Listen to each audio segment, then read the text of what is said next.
안녕하세요. 저는 여러분의 고등학교 한국사에 대한 궁금증을 해결해드릴 꼭쌤입니다. 오늘은 12번째 시간으로 동아시아의 변화와 근대적 개혁의 추진에 대해 공부해보는 시간을 가져볼게요.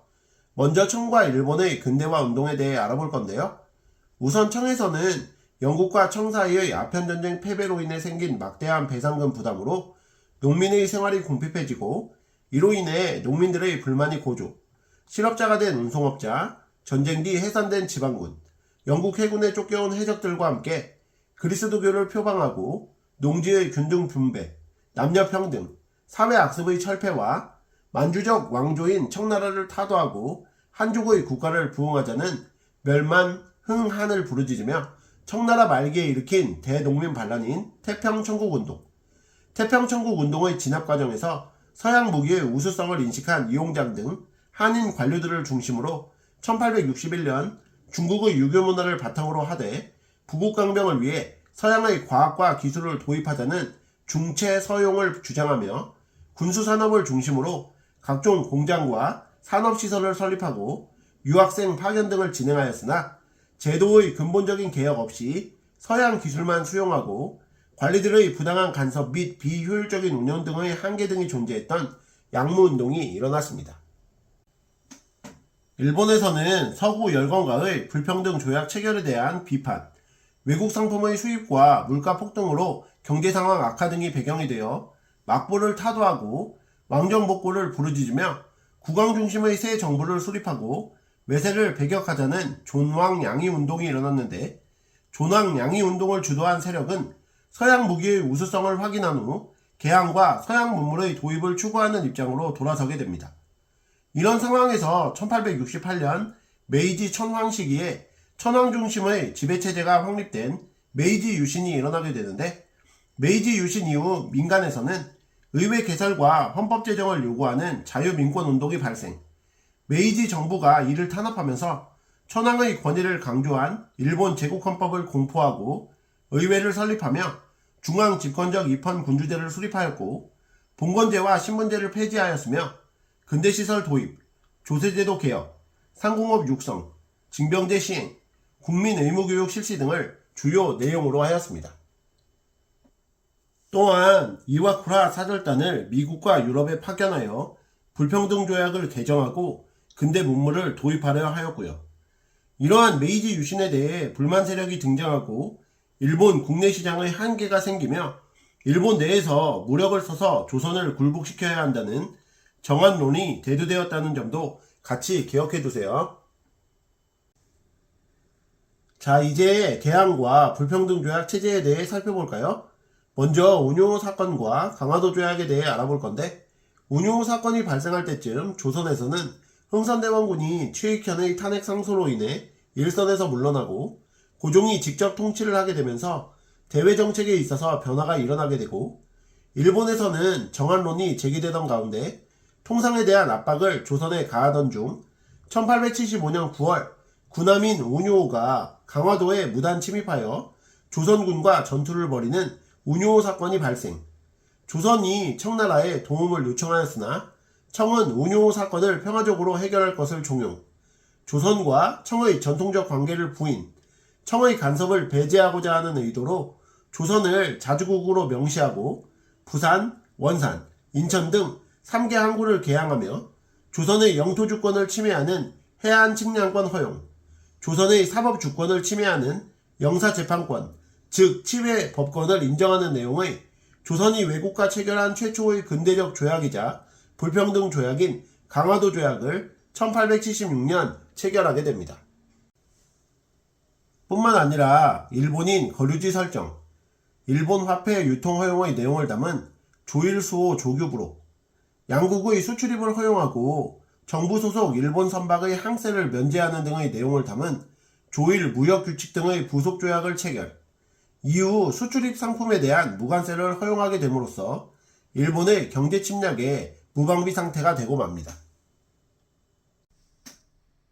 조선은 청의 수교 알선과 주일 중국 외교관 황준원이 조선이 당면한 외교과제에 대한 해결책을 제시, 러시아의 남하를 저지하기 위해 조선이 중국, 일본, 미국과 우호 관계를 맺을 것을 제안한 조선 책략의 유포로 1882년 서양 국가 중 최초로 미국과 조미수호 통상조약을 체결하게 되는데, 양국 중 한 나라가 다른 나라와의 사이에 분쟁이 생기면 반드시 서로 돕고 분쟁을 원만히 해결할 수 있도록 주선하여 평화적으로 해결한다는 거중조정, 관세자주권 확보, 영사재판권, 최애국 대우 규정 등의 내용을 담은 불평등 조약이었어요.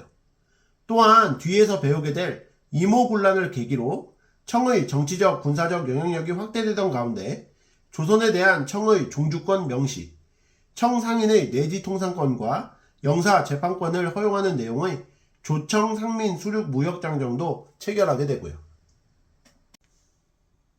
계속해서 개화정책의 추진과 반발에 대해 알아볼까요?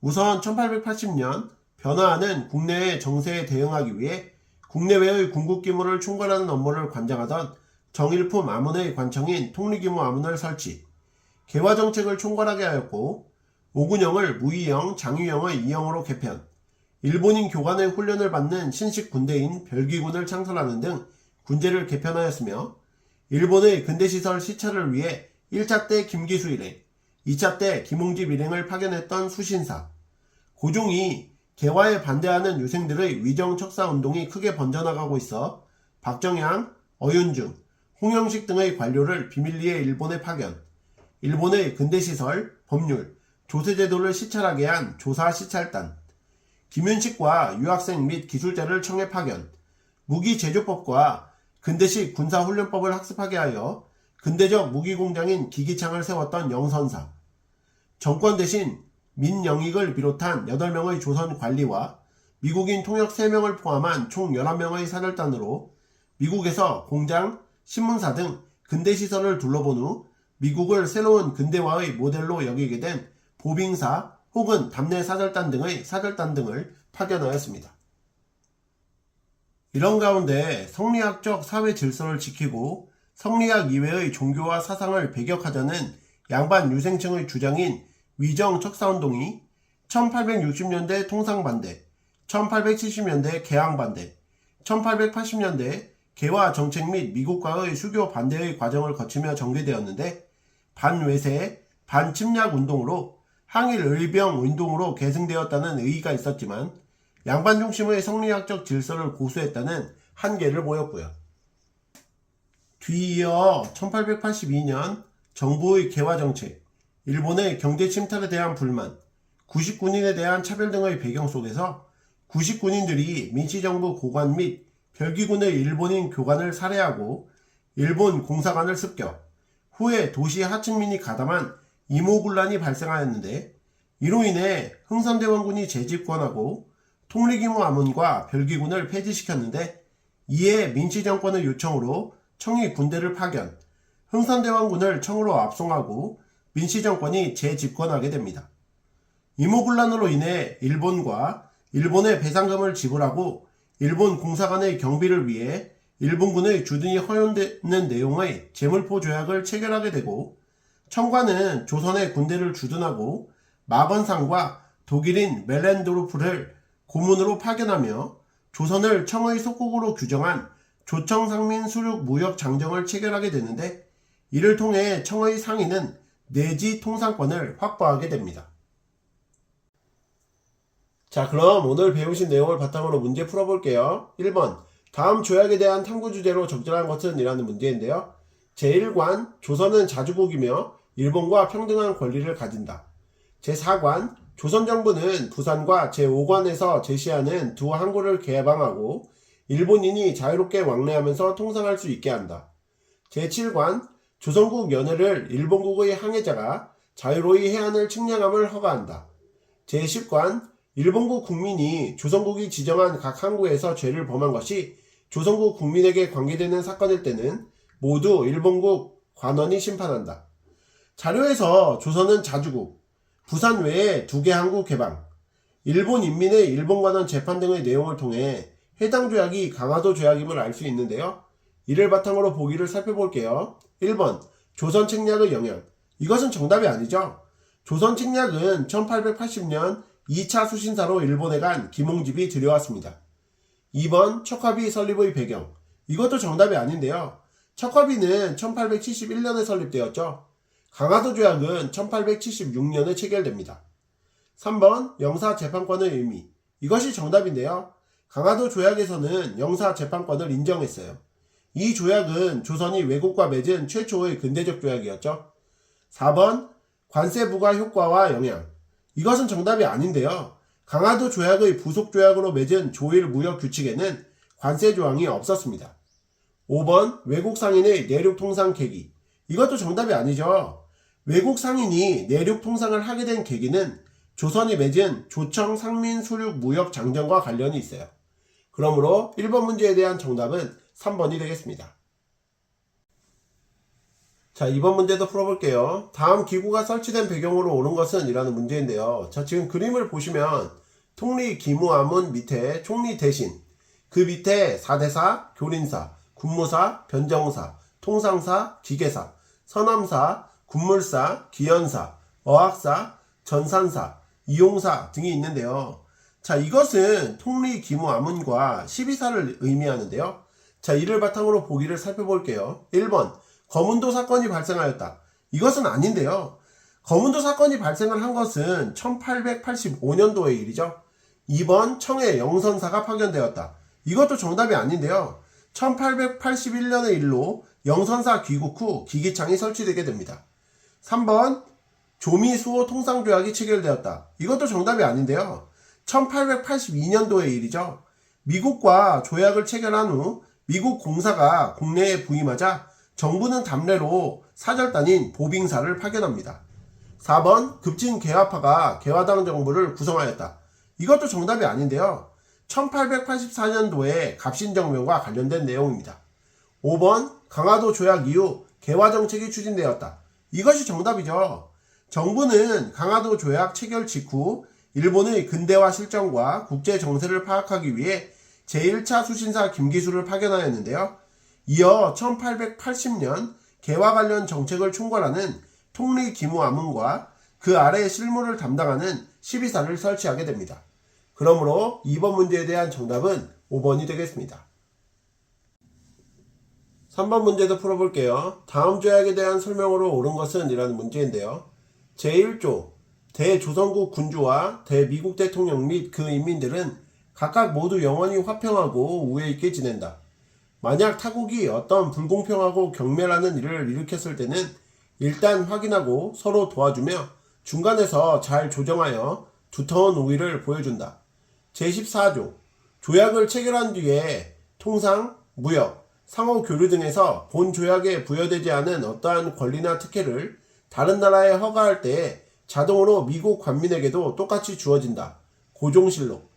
자, 자료에서 조선과 미국이 타국과의 문제에 대해 서로 도와주며 잘 조정한다는 점, 최애국 대우조항이 담긴 점 등을 통해 해당 조약이 조미수호 통상조약임을 알 수 있는데요. 이를 바탕으로 보기를 살펴볼게요. 1번 조선 책략의 유포에 영향을 받았다. 이것이 정답이죠.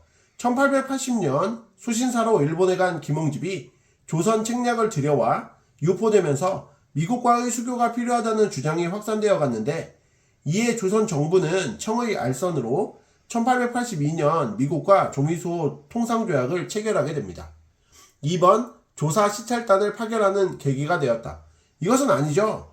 조사 시찰단이 파견된 것은 1881년의 일로 조미수호 통상조약 체결 이전의 일입니다. 3번 페리제독의 포함 외교로 체결되었다. 이것도 아닌데요. 1854년 미일 화친조약과 관련된 내용입니다. 4번 통리기무아문이 설치되는 결과를 가져왔다. 이것도 정답이 아니죠. 통리기무아문은 강화도 조약 체결 이후인 1880년에 설치되었어요. 5번 미국 공사의 부임에 대한 담례로 이루어졌다. 이것은 보빙사, 즉 담례 사절단에 대한 내용이죠. 그러므로 3번 문제에 대한 정답은 1번이 되겠습니다. 오늘의 마지막 4번 문제도 풀어볼게요. 가에 들어갈 내용으로 적절한 것은? 이라는 문제인데요. 수행평가 보고서, 탐구주제 가, 조사 내용 1860년대 이항로 등 척화 주전론, 1870년대 최익현 외양일체론, 자료는 1860년대 이양록, 척화주전론, 1870년대 최익현, 외양 일체론이 제시된 점을 통해 위정척사운동과 관련됨을 알 수 있는데요. 자, 그러니까 가에는 위정척사 관련 내용이 들어가면 되겠죠? 그러므로 4번 문제에 대한 정답은 2번이 되는데요. 1번 조사 시찰단의 역할을 보시면 조사 시찰단은 개화 정책에 대한 정보를 얻기 위해 1881년 일본에 파견된 것을 의미하죠.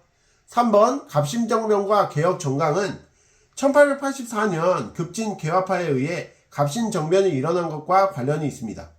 4번 조선 책략의 육포 영향은 제2차 수신사인 김홍집이 가져온 책으로 미국과 수교하는 데 영향을 끼친 것을 의미하며 5번의 99년과 개화 반대는 이모군란과 관련된 내용이에요. 그러므로 4번 문제에 대한 정답은 2번이 되겠습니다. 이상으로 고등학교 한국사 12번째 시간 동아시아의 변화와 근대적 개혁의 추진에 대해 공부해 보셨는데요. 복습 열심히 하시고 다음 시간에 뵙겠습니다. 감사합니다.